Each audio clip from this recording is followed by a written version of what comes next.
κοπάδι με προβατάκια, έβοσκαν ένα στις καταπράσινες πλαγιές του Αγίου Μάρκου. Τα κουδουνίσματα ανακατεύονταν με το φρόισμα των φύλων.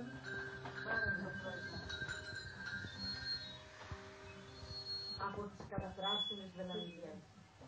Τα πουλάκια τελαϊδούσαν σαν να παντούσαν στα βελάσματα των προβάτων.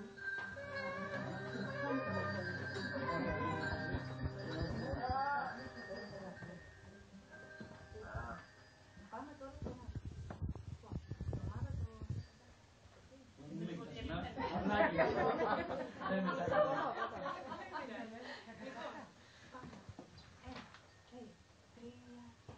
Τσάκα, τσάκα, τσάκα, τσάκα, τσάκα, τσάκα, τσάκα, τσάκα,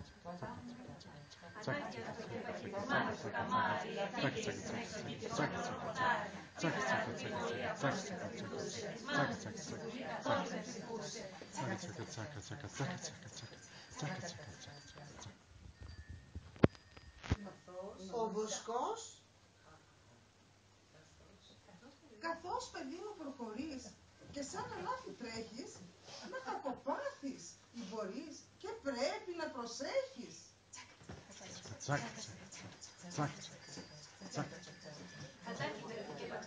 Παλικάρι, να το πηδήσει προς το θύ και σπάει το ποδάρι.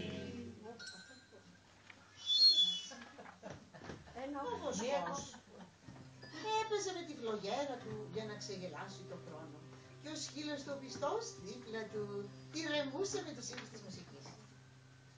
Δεύτερη στροφή από τα προβατικά.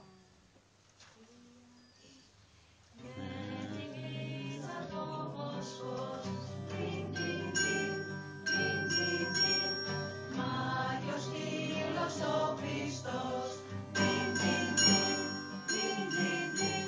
τα φυλάνε, τα βοηθούνε, στα βουνά να μην τα βρούνε.